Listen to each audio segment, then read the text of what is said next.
এই আমটা কে ডিজাইন করছে, কে ডিজাইন করছে, কে সৃষ্টি করছে, কে তৈরি করছে, এর উত্তর কি দেবেন? এটার একটাই উত্তর, সেটা হচ্ছে যে সৃষ্টিকর্তা অদৃশ্য হাত দ্বারা এটা সৃষ্টি করে থাকেন, আর তিনি অদৃশ্যের মধ্যে অবস্থান করেন। দেখেন কত বাহারি সুন্দর। এর বছর ব্যানানা, ব্যানানা না, ব্যানানা বলে না, ব্যানানা ম্যাঙ্গো বলে এটাকে, ব্যানানা ম্যাঙ্গো। দেখেন কত রং আর কত রূপ আর কত বাহারি।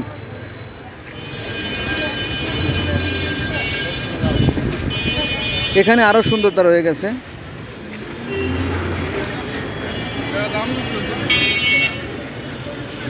এগুলো নিয়ে আমাদের চিন্তা ভাবনা করা উচিত, কারণ পবিত্র কোরআন শরীফে বলা হয়েছে তোমরা সৃষ্টি সম্পর্কে গভীরভাবে চিন্তা করো, তাই না? এটা কিন্তু সৃষ্টিকর্তার পক্ষ থেকে আমাদের জন্য পাঠাইছে, তবে তিনি তার কুদরতি অদৃশ্য হাত দ্বারা আমাদের সামনেই এই সৃষ্টিগুলো সৃষ্টি হচ্ছে, কিন্তু আমরা এটা বুঝতে পারি না, সেই বোঝার মতো ক্ষমতা আমাদের নাই। আমাদের সৃষ্টিকর্তা আমাদের সাথেই আছেন, এটা কোরআনের কথা।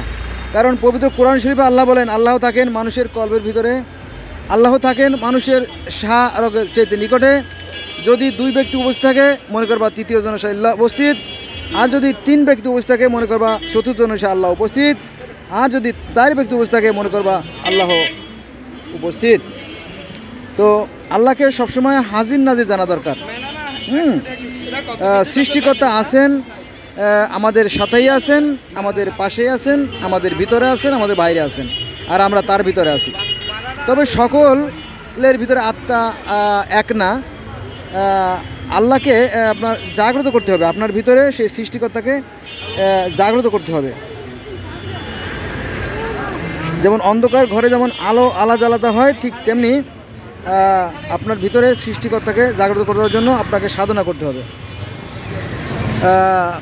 যে সমস্ত ঘরে আলো আছে সেই সমস্ত ঘরের জিনিসপত্র সব দেখা যায়, আর যে সমস্ত ঘর অন্ধকার সেই ঘরের কোনো কিছু দেখা যায় না। ঠিক যে সমস্ত আত্মা জীবন্ত, সত্য ও ন্যায় পরিপূর্ণ, সেই আত্মাগুলো হচ্ছে জীবন্ত আত্মা। আর যাদের আত্মাগুলো কলুষিত এবং নোংরা কাজ করার কারণে অপবিত্র হয়ে গেছে, তারা মৃত আত্মা।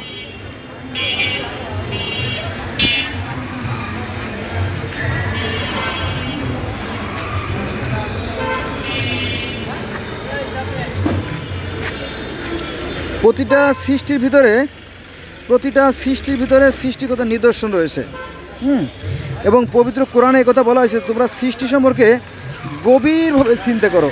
এবং সৃষ্টি সম্পর্কে প্রায় 44টা আয়াত আছে, চিন্তা ও গবেষণার আয়াত 44টা। তোমরা যে পানি পান করো তার মধ্যে নির্দেশন রয়েছে, তোমরা যে দুধ পান করো তার মধ্যে নির্দেশন রয়েছে, তোমরা যে জলস্নানে করো তার মধ্যে নির্দেশন রয়েছে, আসমান এবং জমিনের মধ্যে নির্দেশন রয়েছে জ্ঞানীদের জন্য। আসুন আমরা আমাদের বিবেকে কাজে লাগাই, আর যে সমস্ত জাতিরা তাদের বিবেকে কাজে লাগাইছে তারা আজকে উন্নতির চরম শিখরে। কিন্তু আমরা মুসলমানরা আমরা মুখে বলি, কিন্তু আসলে বাস্তবে আমরা আমাদের সেই বিবেকে কাজে লাগাই না। এই জন্য আমরা দিনের পর দিন পিছিয়ে পড়ে যাচ্ছি। এই দেখেন এই সাইডটা পানি, আর এই যেখান থেকে মানুষ চলবে সে জায়গাটা আইল্যান্ড। দেখেন এই যে এই দিয়ে আটকে রাখছে আর কি, ওই যে কী বলবো এটা কী বলে,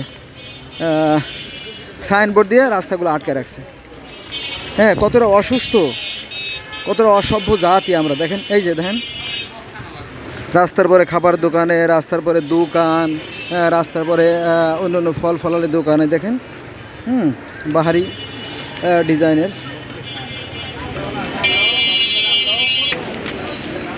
আপনি প্রত্যেকটা সৃষ্টি সম্পর্কে চিন্তা করতে পারেন। দেখেন যে আমার সামনে একটা কাঠ লিচু, আমরা বলি পিস ফল, এটা আর বিচির সাইজ তো আপনারা জানেন, বিশাল আকারের বিচি হয়, তাই না? আবার বট গাছ কিন্তু বিশাল বট গাছ, অথচ বট গাছের বিচি হয় এত ক্ষুদ্র যে সেটা চিন্তার বিষয়, তাই না? তো এইগুলোর মাধ্যমে মানুষের যে চেতনা বোধ, এই দেখেন এই যে